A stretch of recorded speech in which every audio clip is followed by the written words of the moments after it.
Right, good afternoon, everyone. A very warm welcome to today's panel discussion brought to you by the HR Association of India. At HRAI, our mission is to create platforms that connect, inspire, and empower professionals through meaningful conversations and shared learning. On behalf of HRAI, I extend a warm welcome to all our participants to today's discussion on this insightful topic India's GCC boom. Are we ready for the next talent challenge? First and foremost, our heartfelt thanks to our esteemed speakers for joining us today, contributing their valuable perspectives to this panel discussion. Radhika Niranjan, founder and CEO at RNI Associates. Akshay Verma, co-founder at FitPass. Dr. Brilliant SK, Chief People Officer at Times Pro. Dr. Somya Badgayan Datta, VP Corporate Strategy HR and IR at Gold Star Jewelry Private Limited, and Anjan, Vice President HR Talent Management and Development at Northern Trust. We are truly honored to have such accomplished leaders with us, bringing the expertise and experience to today's discussion. To know more about our speakers, you may follow them on LinkedIn. Their profiles have been shared in the chat window. For more information about HRA and upcoming events, please refer to the links shared in the chat. Now it's my pleasure to introduce you to our moderator for today's session, Mr. Anjan, and invite him to take over as we move into this insightful and engaging discussion. Over to you, Mr. Anjan. Thank you so much. Thank you so much, Faisal. Good afternoon, everyone. A very warm welcome to all our distinguished panelists and to everyone joining us today. First and foremost, my sincere thanks to the HR Association of India for bringing together such an accomplished panel to discuss a topic that is not only relevant, but incredibly timely. When people spoke about global capability centers a decade ago, the conversation revolved around scale, efficiency, and cost. Today, the conversation has fundamentally changed. India's GCCs are no longer supporting global businesses. They're shaping it, they're building products, driving AI innovation, and leading cybersecurity, managing enterprise risk, transforming finance, creating intellectual property, and increasingly developing global leaders. Yet, despite the phenomenal growth, one question continues to surface in every leadership discussion I attend. Do we have enough future ready talent to sustain this momentum? And interestingly, I don't believe India has a talent shortage. I believe we have a talent readiness challenge because the speed at which business is evolving is far greater than the speed at which capability is being built. Today's discussion is therefore not about hiring, it's about building, not about jobs, but about careers, not about degrees, but about lifelong learning. And I'm delighted to have four outstanding leaders who bring perspectives from leadership, talent strategy, academia, innovation, and workforce transformation. Rather than individual presentation, let's make this an authentic leadership conversation. And I encourage all of our panelists to build upon one another's thoughts, respectfully challenge perspectives where appropriate, and together help us explore solutions. So let's begin where every GCC conversation begins today, talent. That brings me to you, Ms. Radhika. Every CEO I meet today speaks about one challenge, talent. Yet India produces one of the world's largest graduate populations. So my opening question to you is this. India is witnessing unprecedented GCC expansion. Yet almost every CEO says talent availability remains their biggest concern. Is India facing a talent shortage or a skills readiness challenge? What are organizations really struggling with today? Uh, you're absolutely right when you say that we produce in fact, among the known statistics, we produce the maximum graduates, qualified people in the world. Okay. By qualified, I mean degree holders. What we lack, as you very rightly said, and which I agree, is the gap with respect to readiness in terms of required skills versus technical knowledge. A lot of our graduates technically sound, theoretically know what needs to be done. But when it comes to practical application, one thing that I have witnessed over so many years when I was working as a corporate professional and today when I'm advising CEOs as well, is that expectations are far higher than what people actually bring to the table. And those who bring to the table value in their own ways are either not encouraged to think different and apply what they know. They want people to stick to a standard and then think differently. That's a paradox, right? I mean, if we are expecting someone to think, then allow them the freedom to fail. True. So that's Fantastic.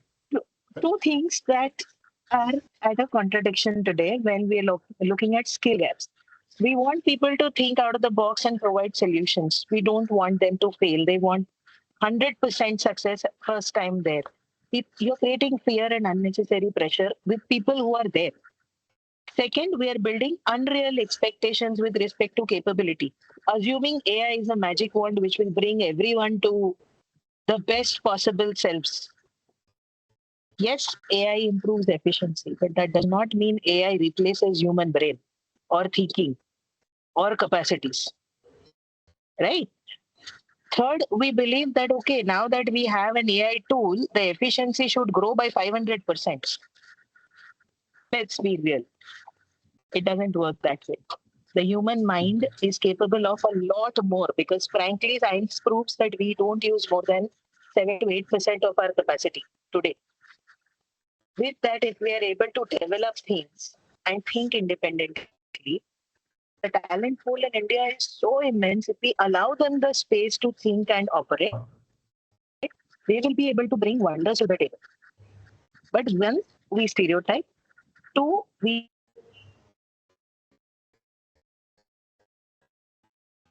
believe that everything should be done 4 days prior. So if that kind of pressure we put on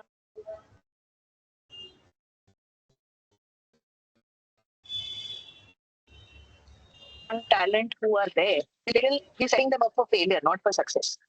In which case, that's my limited opinion. Okay, perfect. Thank you so much, Radhika. And I think so, some aspects that you really alluded to stayed with me. And from what I summarized from what you said is skills are becoming increasingly perishable, while the ability to learn is becoming permanent, right? Because you have so many things still going on. And organizations today may hire for today's role, but they'll retain them because they're ready for tomorrow's challenges. You're breaking the stereotypes and giving them the chance to explore and learn, which naturally brings us to hiring itself. Akshay, over to you. Organizations today probably have access to more candidates than ever before. LinkedIn, AI, job portals, referrals. Yet many leaders tell us hiring has never been harder. What has fundamentally changed in the hiring landscape over the last 5 years? And what should candidates stop doing? And what should organizations start doing differently? Hi everybody. Thank you for having me. I think it's what has fundamentally changed is that finally candidates have started to get access to an equal footing. Earlier, corporates and people, job providers were on a pedestal. Now, candidates have a choice of several job providers, several employers, and the candidates have finally got the privilege and independence to choose. So while a lot of people may struggle, I don't think good companies struggle. What defines a good company, what attracts talent, who is able to retain talent, that I think is the core question to be asked. So in my firm belief, all the CEOs complaining must then have a look at their culture. So if you're able to provide a culture, a place where candidates are accepted, they thrive, then I don't think that is such a big problem. I don't, in my circle, I do not know a lot of us who face trouble in attracting talent. I think the trouble is in finding the right talent because of your needs, but that is also because today you don't get straight-jacketed, cut and dry CVs. Right? People have varied experiences. People have experiences that are far more than what you may require, or you may have the capability to help them thrive. So skill matching and aspiration matching could be a challenge because we live in an aspirational world. Everybody has access. Upward mobility is very high. So those could be challenges. But fundamentally, I think what has changed is that now employees or job seekers finally have a say in where they go, who they work with, how long they stay. And that is now a non-judgmental space. So I think that is what has fundamentally changed. And now job providers have to prove as to why me. And that, I think, fundamentally to the older generation is a question they should not be asked. Right? The older CEOs should not be asked to explain why I should work for you. And so I think that cultural gap is the problem. What we should do, I think organizations need to relook and think of, I think the problem is in the accounting system. Whichever CA decided whenever back hundreds of years ago, when companies buy assets, they put it on the balance sheet. Whether it's a laptop, whether it's a big turbine, whatever they buy, it's on the balance sheet. And that is seen as an investment. And if I ask anybody that, okay, you set up a manufacturing plant, what is the return in the first year? Everybody's like, no, an investment takes 3 to 5 years to give me a return. But for some reason, employee is put on the P&L and it's considered a cost. Because of that, the entire mindset is a cost first mindset. You want the employee has to come in within 6 months, must start meeting targets. The laptop you bought for the same person has to give you return in 3 years. You'll depreciate it, you'll advertise, you'll do everything. Okay, but the guy who's using the laptop will give it to you in 6 months. So the fact that we put them on the cost side, I think is the biggest problem that CFOs and CHROs have. We need to have a mindset where employees are your true assets, especially in a country like ours where we're heavily reliant on our tertiary economy, services-oriented economy. There is nothing more than employees. Second, I think a place where you build a culture where employees are made fitter and healthier, because that is what ultimately leads to their productivity. If they are rejuvenated, you can't keep expecting the employee to come in every day, give 8 hours of their day, and be at their best. And all you say is that, boss, I give you 15 days of sick leaves. What happens for the other 350 days? So whether you're a partner in their day-to-day or not, I think that differentiates good companies from companies that are struggling to find and retain talent. Excellent. Thank you. Thank you so much, Akshay. I think there's some great perspectives that you shared there.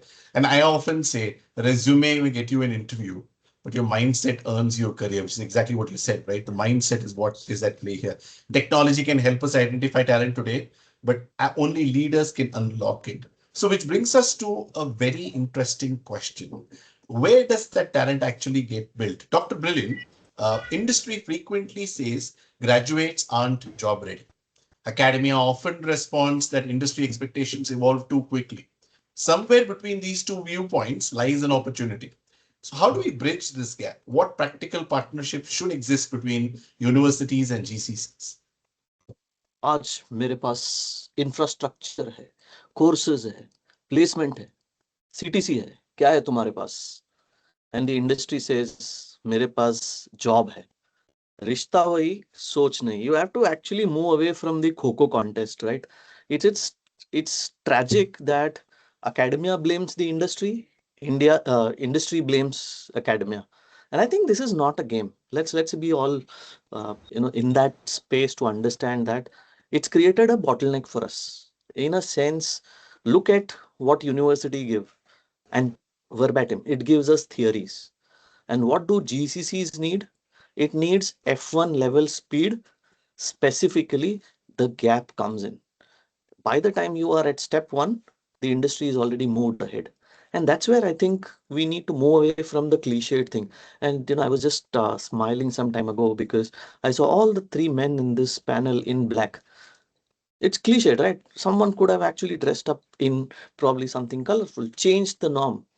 And when Akshay was talking about balance sheet, I realized whatever is balance in the sheet is invested in the talent. That's the sad reality of us. And I think the fix is not transactional. It needs to be transformational. And it has to start from what everyone has spoken right now is about the skill-based credentials. It's not about the degrees. And let's be honest, we need to rewrite. Yeah, I'm talking from an engineering background perspective. The 4-year syllabus is so cliched. By the time you come out, you're so loaded with theories and theories and theories. When you are in the corporate, you realize, अरे ये सब तो कुछ काम ही नहीं कर रहा है, मेरे को तो ये बताया था. And then industry, academia, the battle begins. And I think that is where we need to start looking at co-creating the entire syllabus. There are autonomous universities, there are deemed universities. They have moved, but it's still not enough. We need to start looking at, can we create what we call as a banking credit system, saying that you earned this skill, this is the number of credits you get for your degree, whichever degree you may be studying for. And what happens is, if we build it in partnership with the industry, it creates a lot of confidence and there is no confusion, because I know what I am grooming and what I am training for. The second one, which probably I would say is rubbing people the wrong way, is the faculty should actually go out there in the companies and talk and understand, bhai dhanda aise chalta hai. Unfortunately, they just go out for FDPs, they go out for courses and degrees just to add on that munna bhai dot dot dot dot dot, jitne sare degree utne bada auda. But that's not the reality. We need people who are actually understanding the ground realities. We talk about case studies. Instead of case studies, go there out in the field, work with me, understand the challenges that I face, right? Until and unless you get that first hand experience, oh, you will not be in a position to say कि ये गर्म है या ठंडा है. You need that kind of an agility for the faculties, for sure. And then when you have that, what happens is the relevance, the ability to connect with what is needed for the industry comes in, and there's a lot of things that works in synchronism. And the third most important point, I think we should focus on internship in a different way. Today, it's unfortunately just the cliched 2 months, 3 months old internship, जहाँ पे वो checklist है कि यार इसको एक internship करा दो यार please, बच्चे का life बन जाएगा. But are they learning anything? I would say no. I mean, if you can extend it, I would say take it to at least a 6 months internship, because in the first 2 months, they will not even understand what the organization is all about, what the industry is all about. Give them a project shadow option so that they can move through that journey in the 6 months, get something which I would call as deployable skills, which can be, quickly connected by the companies, and they don't need retraining. So when they come out in the market after they get this shining degree, they can be skilled and ready to deliver. And that's the one thing that is a big miss. So I think we need to build a shared framework. It's not just about shaking hands and saying, yaar, tu mera partner, main tera partner, but it needs to be that connection that moves from step 1 to step n. Until we move that, it will not happen. And I can give example of what we do at Times Pro also. We don't just look at training. What we have done is we've worked with the industry to understand what is it that they need, and we train people for their specific domain skills.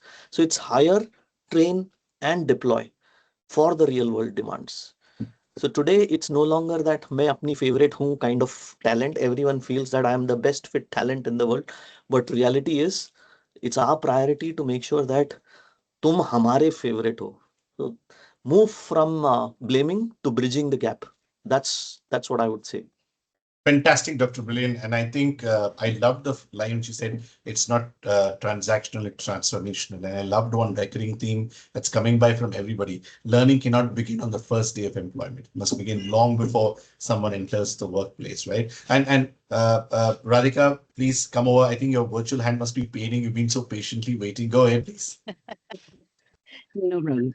Just that I wanted to add on to this internship point that Dr. Brilliant raised. And this is something that I've been discussing with the clients with whom I work as part of my consulting assignments, where it's very clear that the pain arises from training after someone has been hired, assuming that person is ready 1 year down the line.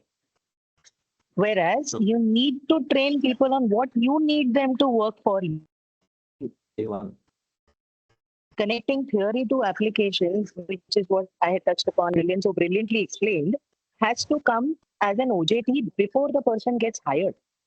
Today, if I'm expecting someone to perform on a specific machine and that person has only read about that machine and not even seen it, leave alone work on it. The pain, the noise, the kind of effort it will take to convert what is being put into the machine, you don't know, and that will not help.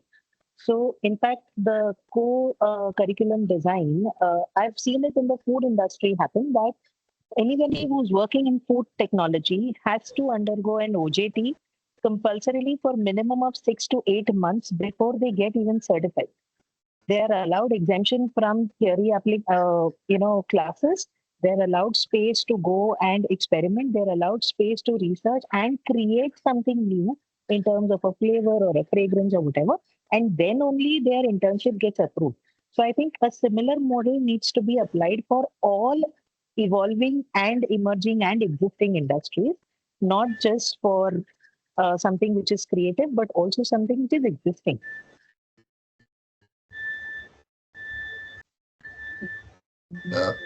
Radhika, did we lose you? Or, okay. And perhaps the thought process.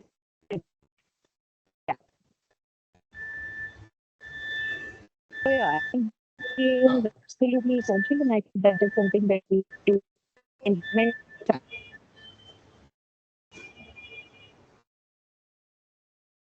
All right, Ms. Radhika, I think we lost you Hello, there, but I hope. Ms. Radhika, I think we lost you for a Hello, few am I seconds audible? there. I don't know if Yeah, my you're few audible clicks now. You're a bit. audible. Yeah, I just said that.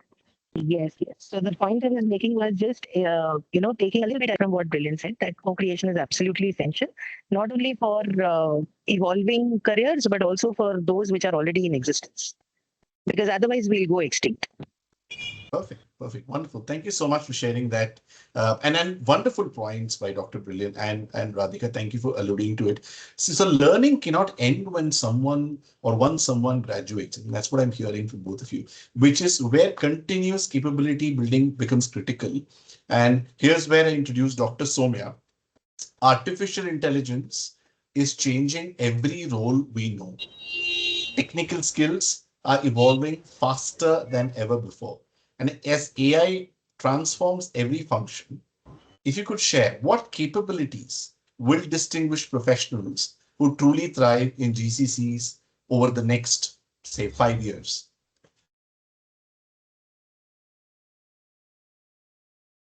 Dr. Somya?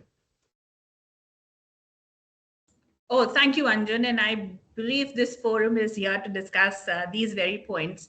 Of course, I would like to go back to what Akshay had mentioned. What are the pain points that organizations are going today through while taking new people or inducting new people or new talent in their system? So the biggest pain point and what we are seeing as HR professionals is that CVs are being written by AI.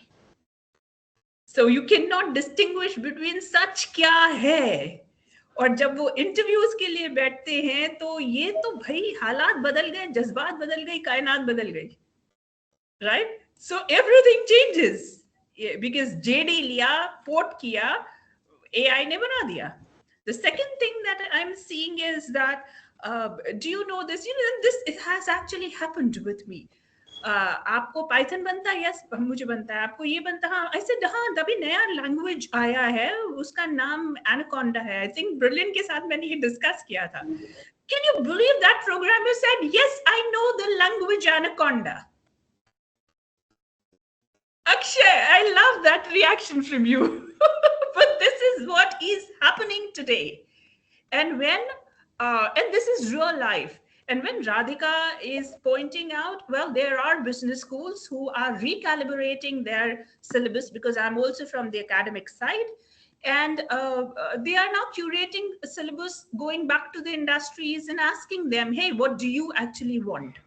The problem with the system is that today MBA is taken as a postgraduate degree and not a professional qualification. See what we've done to CAs. आज आप 12th के बाद CA कर सकते हैं, तो जो BCom की उनकी अकाउंटिंग, फाइनेंसिंग की एंड टैक्सेशन की understanding thing, that's all gone. And 12th का बच्चा 19 years old, 20 years old will not have that intellectual maturity to deal with the kind of balance sheets that are being thrown at that person. Now, coming back to you and to the question that you posed, what is it that that the world is going to want? Well, understanding of all these kind of ecosystem that is weaving around us. First thing first, artificial intelligence is artificial. Let's all agree to it. And human intelligence is the base on which artificial intelligence is made, right? तो आजकल तो बहुत मजा आता है. Thank God I have done my PhDs in 2018. तो हमारे ज़माने में तो chat GPT and AI type की चीजें नहीं थी. But now when I'm getting thesis, आजकल तो वो ह्यूमनाइज कर देते हैं उसको. उसके लिए एक दूसरा विंडो खोल लेते हैं. And can you believe we used to give at least 4 years, 5 years of hardcore research? How much time are we giving today to any problem solving? Time ही नहीं है. Everything is 2 minutes noodles. The second is critical thinking. ये तो बड़े मजे की चीज हो गई है आजकल. Critical thinking is virtually getting absent in people. हर चीज के लिए आप चैट जीपीटी खोलेंगे यार. How to exit from the fire door, whether it opens or closes, which way? Come on. So I'll share one example. So we do a lot of off tracking. Okay, a lot of off tracking. Me and my husband, we love doing it. And हमारी गाड़ी का Fortuner का एक tyre burst हो गया. Puncture नहीं, burst हो गया. जब वो बर्स्ट हो गया तो उस टायर के तो मतलब चिथड़े उड़ गए. ठीक है. अब हमको जो टायर, फॉर्च्यूनर का टायर नीचे की तरफ होता है. Okay, it's not on that. अब आपको उसको निकालना है तो उसका एक टी होता है. And there's just 2 of us, right? So someone has to be at the wheels and we have to do. अब वो जो टी था उसमें जो स्क्रू लगता है उसका थ्रेड खत्म हो गया था. So I wear a lot of these, right? इसमें एक रक्षाबंध था. I took out one of the धागाs from the रक्षाबंध, put it on that screw, tightened it, वो टी ठीक से स्क्रू हुआ, and with that we could unscrew the tire. Because tires are almost, you don't unscrew them every day. तो उसमें कभी-कभी ये होता है कि because of the mud and the weathering conditions, उसके nut bolts बहुत fasten हो जाते हैं, tight हो जाते हैं, rusting होती है. But ये capabilities, do you think today's children will have? We don't do outdoors anymore. Third, learning ability and agility. 20 seconds reel, 30 seconds reel, now that has come down to 7 seconds of attention span. You ask anyone, have you read a book? Yes, madam, I have. What Atomic Habits? Fantastic. Tell me few. ये Atomic Habits तो मेरे ख्याल से हर कोई HR को impress करने के लिए और CEOs को impress करने के लिए बोलता है, पर क्या पढ़ा आपने? उसके लिए चैट जीपीटी खोल के देखते हैं, what is it, and concise version बता देते हैं आपको. Right? Third is the human skills. I mean, we talk a lot about empathy. Do we actually have that in our system? We don't, because we say business is all about business and not charity. But we can have a little bit of thought clarity and a bit of charity, which can be in the system. So I just had one girl who delivered a baby. Unfortunately, she lost her mother-in-law who would take care of the child. This is a manufacturing unit, so we have a common creche facility.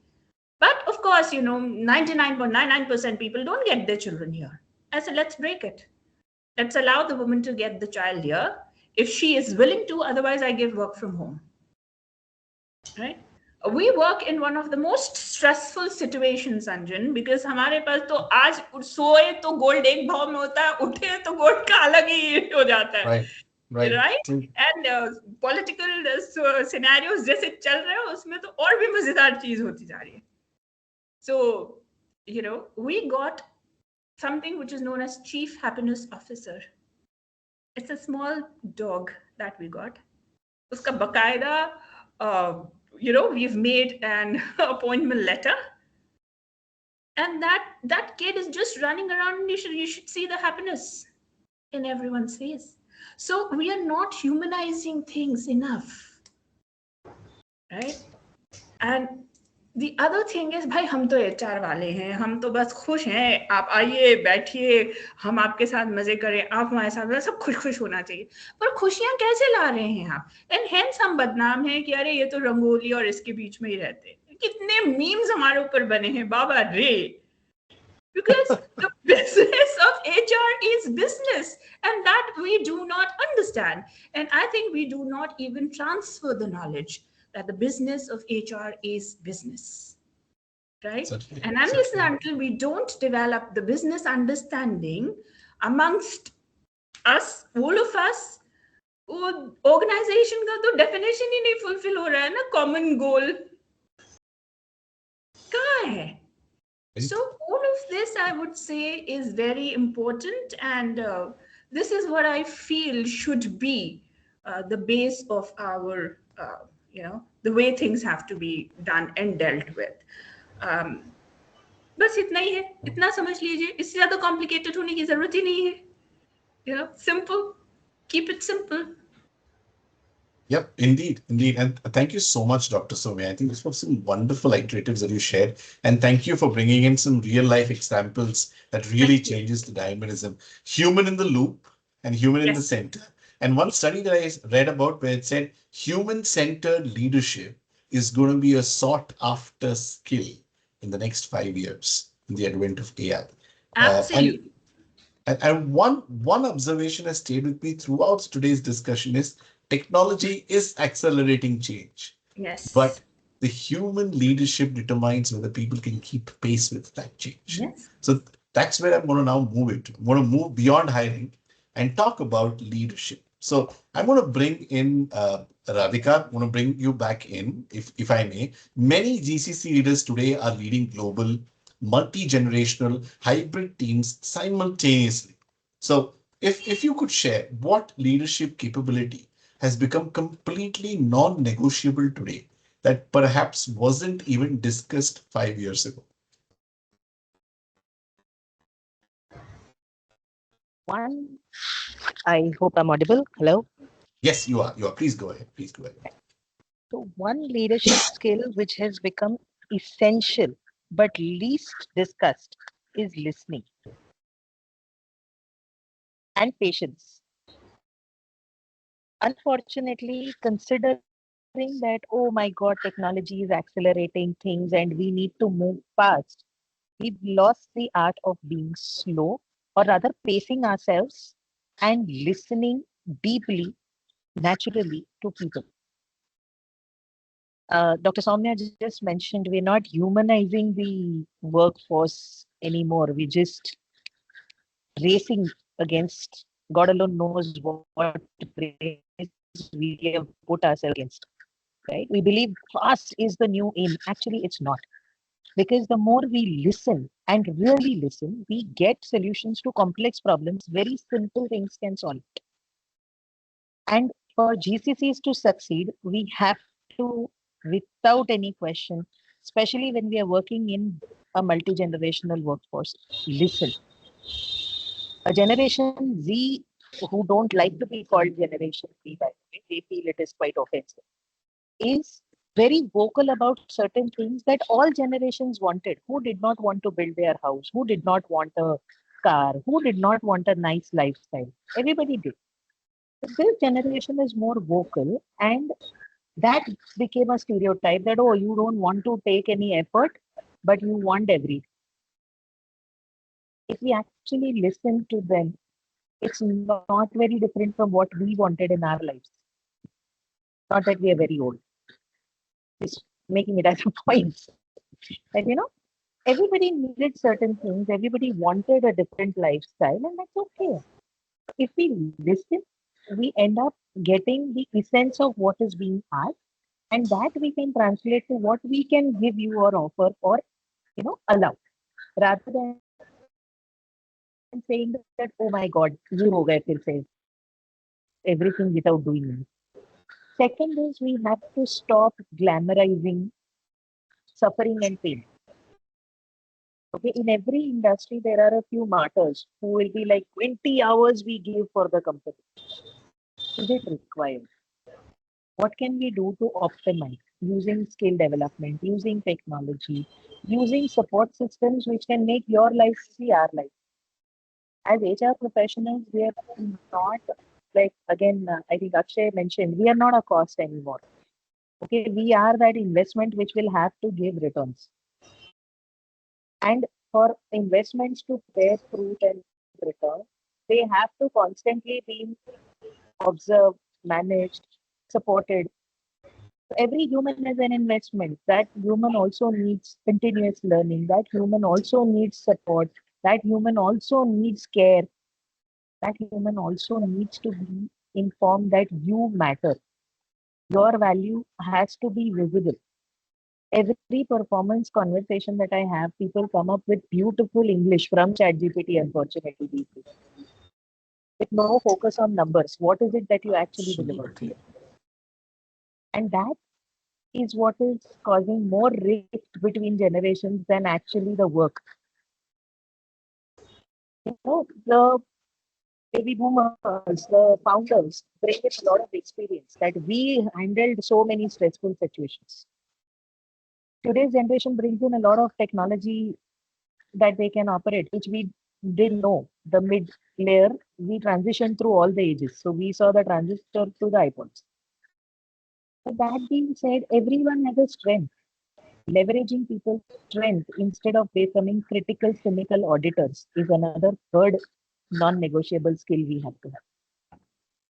So listening, leveraging every generation's strength rather than becoming cynical critics, and having that empathy, having that human centricity is extremely important for GCCs to succeed. Perfect. Wonderful. Thank you so much, Radhika. And I think active listening or listening, empathy, some of those aspects that you brought in brings me to a point which all of us as leaders are involved with is culture. Leadership creates culture. Culture influences hiring, and hiring increasingly relies on technology. So, Akshay, to you now. Thank you so much, Radhika. And Akshay, to you. So, technology can shortlist candidates. AI can screen resumes. Today, even write resumes, like Dr. Soumya alluded to.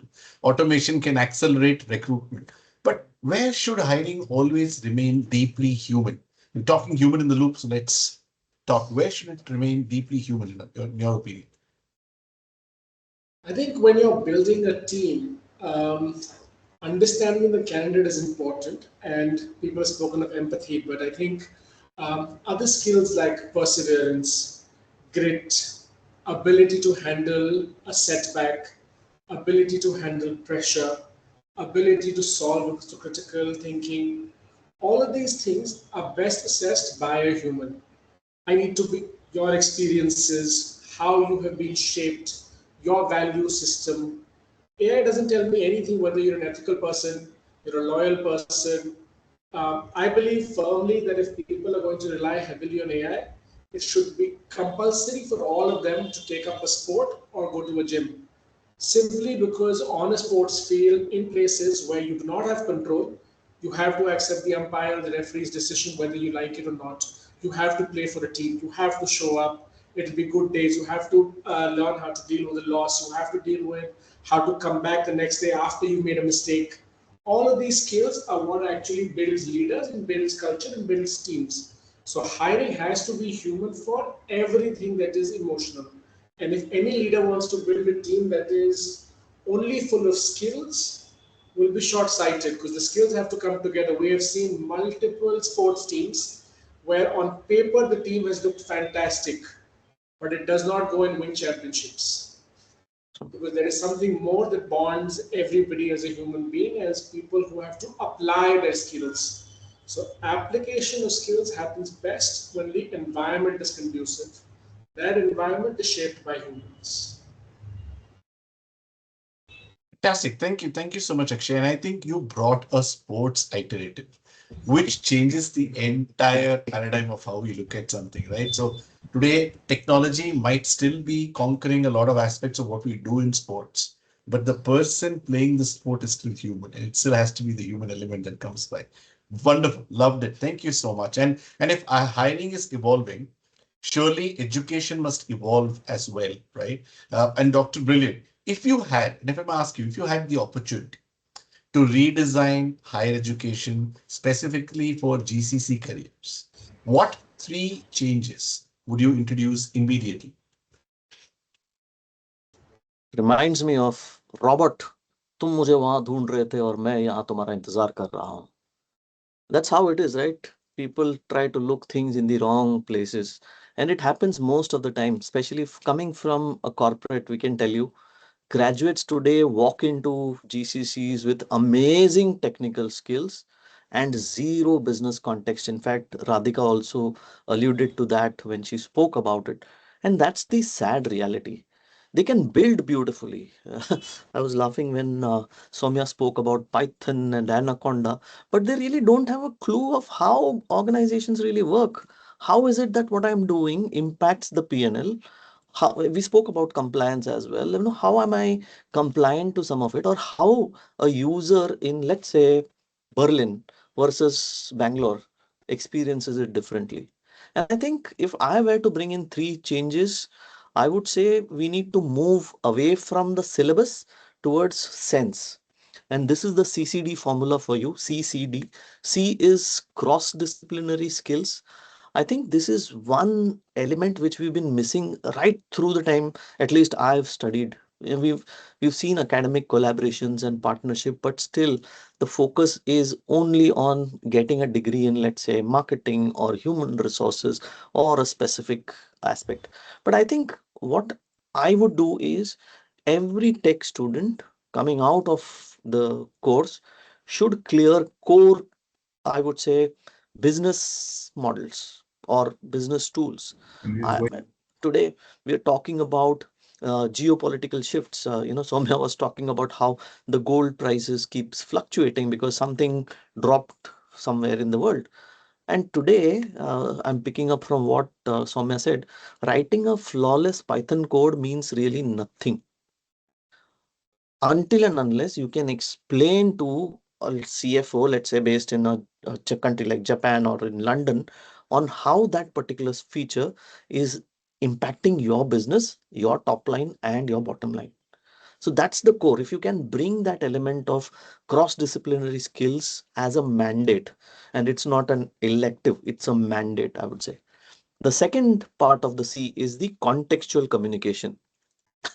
And again, thanks to generative AI, you don't need to know anything. You just need to type even in broken languages like Gujarati, Marathi, Malayalam, Tamil, and you will get one of the best written email that probably I will be surprised. यार मैंने ऐसे क्यों नहीं पढ़ा बचपन में. We need to move away from that. It's not about English or the language and or the generative AI that we are talking about. Uh, Honest answer, it's all crap. You can clearly make out it is not your language. You're not genuine. What we need to look at is, can you create crisp bullet points today in a world? I would say move away from being a Sashi Tharoor to being someone who can still speak in broken English, but tell me what exactly you mean. Navigating through multiple things. One, we are today in this conference in a virtual mode. We are multicultural. There are multiple stakeholders, right? Unfortunately, in the context of writing the best language, the core is lost. The smartest ideas get buried because you've written a two-pager email, and the last line is the one where the real context comes in. I'm not looking at that. So bring that communication with context. And then the D element. This is where probably the academicians will come up with weapons and say कि brilliant तो ये क्या बोल रहा है, is we need to decouple what we are studying today. One, let universities take care of the foundation. They are the ones, they are our gurus, they are the ones who can help us. For example, let's say basics like maths, data structures, or basics of finance, as she mentioned about CA. Those things can be delivered, trained, groomed by the universities, and then let the GCC leaders, the practitioners come in and help teach. tech stacks. Today, no one understands the concept of tech stack, especially when we talk to freshers.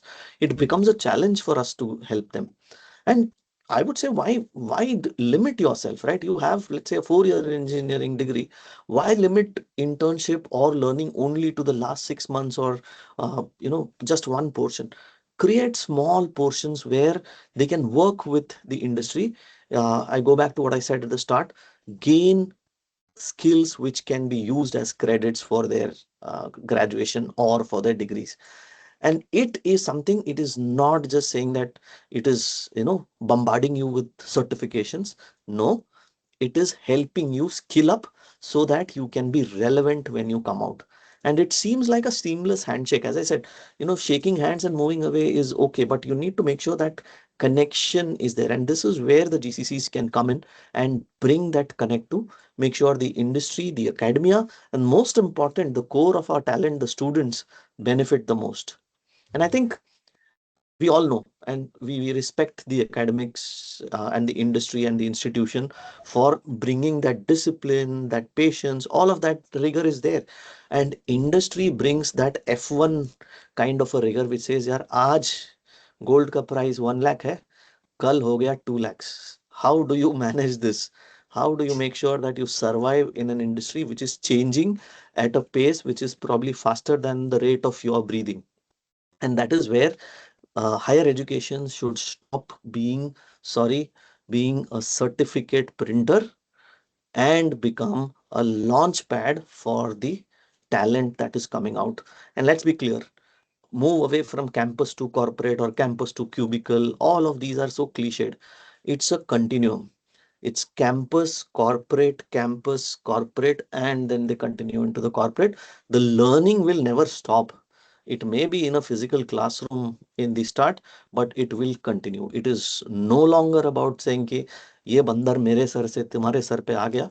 It's about co-creating and making sure that handshake is continuing towards creating the talent that we wish to see for the future. Back to you, Anjan. Thank you so much, Dr. Brilliant. Thank you. And I think one thing is becoming increasingly clear as we unfold these conversations, that learning is no longer an event. It is becoming a career strategy. And I love the Bollywood anecdotes that you bring in, Dr. Brilliant. Amazing. Thank you so much. I think it keeps us all going and keeps us light. Fantastic. Thank you. Thank you. Thank you. Now, coming to you, Dr. Somia, I'm also being conscious of the times that we get some audience questions as well. I'd love to hear your perspective on this. Upskilling has become one of the most discussed topics in every organization. If you could share one example of a learning intervention that genuinely transformed workplace or workforce capability, what could that be? And if you could keep it to one so that we can get some audience questions as well. You're on mute. Sorry, Dr. Somia, you're on mute. I keep making this mistake, and thank you for pointing it out, Anjan. Otherwise, I would go on speaking. Thank you. Well, I would like to give real life examples and not what is there existing on any chatbots. So I'm from gems and jewelry industry. The biggest change and shift that we have seen is that diamonds which were being mined are now being created in lab. The whole are lab created now. So the whole ecosystem, which was built around grading, shading, weighing, which is the carat, color, everything, around a diamond, that skill set suddenly became redundant. Now, what do I do with these people who are already in the system? Job loss, very easy.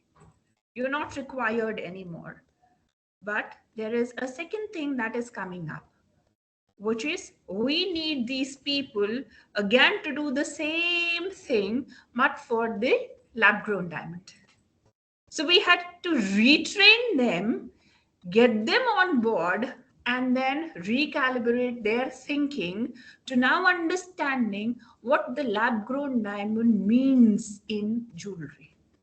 The second, we are hand-based skill. There are artisans here.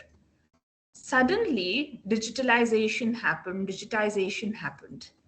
Now we have ML, we have IIoTs, we have robotics, we have AR, augmented reality, and of course the AI. All the five things are existing in our industry as well, right? Because हम jewelry बना बना के नहीं बता सकते how it would look on you. So हमारे लिए augmented reality is the way that can bring down the inventory. So I had to reskill people to come and to fall in love with technology, which is difficult because they are creative people and this is all binary. Language of zeros and one. They do not like it, right? So that's the second shift that we had to do. The third shift that happened is when we wanted to create an all-inclusive system or a society, right? And wherein ये एक चीज बड़ी होती है, you know, what business school are you from? Oh, I'm an IIM. Oh, I'm in Harvard, and I'm from Chetna. They all are MBAs. How would you bring all of them together, thinking and diminishing their lines, an elitist and classist thing to be absolved, but they come together for a common thinking ground, and we have people like that in the system, right? And these people who have seen world with a larger lens started mentoring people who have not had the opportunity but had the capabilities to learn through. So we didn't have to hire trainers from outside, but these people became our internal trainers and motivators. So ये हमारे यहाँ हुआ है, which has again shifted the way the entire, I would say, employee scape is looking at. The fourth important thing is हमारे यहाँ education का उतना importance नहीं था in this industry. हीरे की परख जौहरी जाने, उसके लिए कोई education की जरूरत नहीं होती है. You look the diamond and you know what it is, right? And the better if you realize it and the more rationale you can bring through it, it is all the more better. But now with the advent of technology, tech is doing that job for you. Beautiful thing that has happened is lab grown diamonds are so close match to the mined diamond that even the trained eye fails.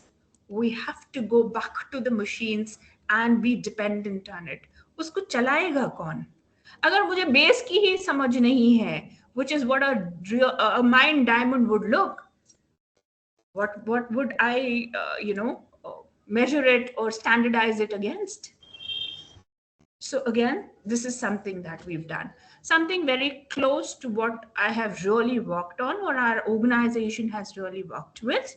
And these are my submissions. Again, like I said, I will not go through all the things and frilly things that are happening in the ecosystem. This is my ecosystem. This is what we've done. And I would rest my submissions here, Anjan. Thank you. Wonderful, wonderful, Dr. Somi. And I think sometimes the most valuable insights emerge when different perspectives meet, and that's happening today. So I'll go to the audience now. With the permission of my panelists, I'll go to the audience and we'll try and take a few questions. And the ones which are generic, I'll keep it open. One of you could take it in the interest of time. And the others, if you want to add quick perspectives, 30 seconds, let's do that. Because we have about just 6 minutes. I'll take a few questions and we'll bring it to a close. So it says, and as Indian GCCs increasingly lead global initiatives, how important are cross-cultural collaboration and global business acumen compared to technical expertise? Should organizations invest more deliberately in developing these capabilities? I'm going to keep it open to the panel. Anybody who wants to take this or chime in? So I can take it up, Anjan. I think Sure. in my response earlier, I alluded to this fact that people come ready with technical skills, but they are not aware of the business context. And I think the slight change that I would make is it's not just the organization's responsibility, but I will put it as a partnership with the academics to say both needs to work together to create that as a culture. And as I shared about how we at Times Pro are creating that hire, train, deploy model, probably something similar could be worked out. The GCCs can partner with specific academic institutions, get these cross-cultural behaviors correct, and make sure that they understand the concepts in a global scenario rather than just look at the Indian context. In the good old days, we used to have only Harvard case studies, but today we have amazing Indian case studies which are truly world class. So I think we need to look at both sides of the coin and not restrict ourselves, but make sure that these are partnered collaborations in building and developing these capabilities. Fantastic. Thank you. Thank you so much, Dr. Brilliant, for answering that. Do we have any other questions from the audience? Anything else?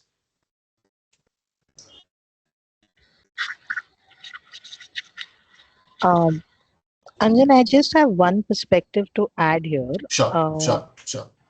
to the earlier question, and I see one more question that's popped up. Right. The perspective to the earlier question is that yes, as in GCCs and organizations think about expanding the knowledge space to more collaborative work. My suggestion is that we also introspect as individuals. An organization can train you for what they want you to learn. You learn what you need to grow. So let's not just remain dependent कि हाँ मेरा company मुझे पढ़ाएगा या मेरा college मुझे पढ़ाएगा. As individuals थोड़ा सा वो हमको भी अपना spectrum बढ़ाना पड़ेगा कि we are in a competitive world. The globe is looking for talent and we have the potential. तो अपने आप को रिस्ट्रिक्ट ना करें कि कोई हमें सिखाएगा या प्लेट में परोस के देगा तो हम खाएंगे. थोड़ा सा अपने आप को भी broaden करें. All right. Yeah. Before I go, I know industry and academia questions are great, but let me go. I have a very interesting question. I want to put it to all of you. Anybody who wants to, who's not answered, probably Dr. Soumya or Akshay, you can take this. That is, if we were sitting here in 2030, looking back, okay, which of the most sought after skills do you think would have become obsolete? And what new capabilities would define future ready talent? Come again. So if we were sitting here in 2030, Right. which is about 4 years from now, 5 years, which of today's most sought after skills would have become obsolete by then? And what new capabilities would define future ready talent? From the tech industry, I can take a stab at this. I think so. I used to be in private equity before, and now I run a tech business. Throughout the last 20 years, we thought coders were the smartest people, or people who could do math. So I'm a math undergrad. The people who could do numbers, quant, and code were the smartest. This is the first thing AI eliminated. Anything that has syntax, has structure, gets eliminated. So I think in 2030, which is only 4 years away now, I think all of this is already almost obsolete, and it should be obsolete. What will not become obsolete is creative thinking and problem solving. Anything that is syntax, structure, and repetitive will get obsolete. Anything that is part of a process, a defined language, a defined system will become obsolete. Writing a story, writing fairy tales, making an ad, inspiring a generation, all of that will never become obsolete. Because AI at the end of it is a sum of averages. So the average Joe can do this, but cannot do this.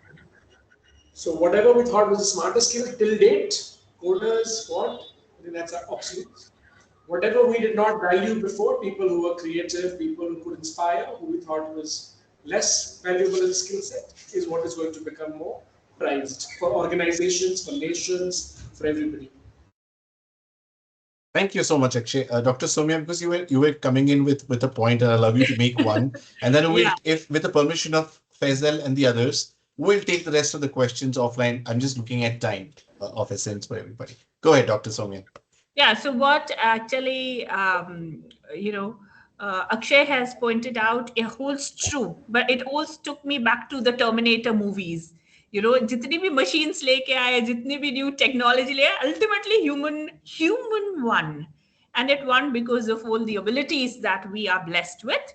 So हम हमेशा brain की बात करते हैं, but brain can be measured in cc's, in cranial capacity, but your mind is limitless, and that's what we are blessed with. So mind का अगर हम game करते हैं, and if we move with that kind of thought lines, then brain versus mind, artificial intelligence is going to be brain, which will be with a limited capabilities, but mind is limitless. We've still not explored, even 1% of what our human capabilities are. So terminator movies मेरे को तो भाई बहुत अच्छा लगा. Otherwise हम तो उस जमाने से जहां स्टार ट्रैक होता था एंड स्पॉक कैसे करता था और वो ट्रांसपोर्ट हो जाते थे कहीं पर. But this is real fun and I am very excited, looking forward to. सब बोलते हैं एम्पैथी सिंपैथी ये वो, हम सब देखना चाहते हैं, and I would really like to hold or give the baton to someone who can bring all of this together. So yes, that's my submission. Fantastic, Dr. Sumya. Dr. Brilliant, to you, and then I'll probably get to a close. Go ahead. So just one skill which will probably be a game changer is the talent being a great storyteller. And I think that will summarize everything, because it doesn't matter.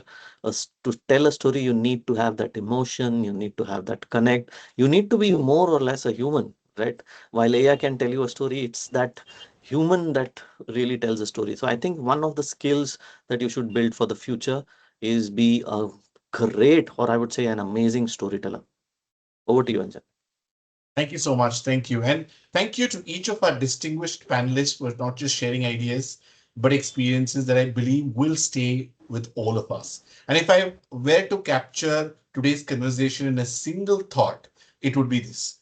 India's GCC story will not be written by the number of centers we open. It'll be written by the quality of leaders we build, the capabilities we nurture, and the culture of continuous learning we create. The future belongs to those who remain curious, adaptable, and committed to learning long after formal education ends. And on behalf of HR Association of India, thank you to our wonderful panelists and to everyone who joined us today and the thoughtful questions that you asked to us. It's been an absolute privilege moderating this conversation, and I wish all of you continued success as we collectively shape the future of talent in India. Thank you, and over to you, Faisal. Thank you. Thank you, Anjan, for leading today's discussion with such energy and ease. Your thoughtful questions brought out valuable insights from the panel. Thank you to all our esteemed panelists. Your perspective added tremendous value to today's discussion. For those eager to learn and grow, the recording of today's session is available on our YouTube link shared in the chat window. Thank you to all our participants for being part of this session. Your presence made the discussion even more meaningful. We look forward to welcoming you to our next session on the topic Future of Work 2030, what organizations must do today on July 23rd, 2026. With that, we conclude today's webinar. Thank you for being part of this journey. Take care and farewell for now. Thank you, Anjan. Thank you, William. Thank you, Dr. Sonia. Take care. Bye. Thank you so much, everybody. Thank you. Take care.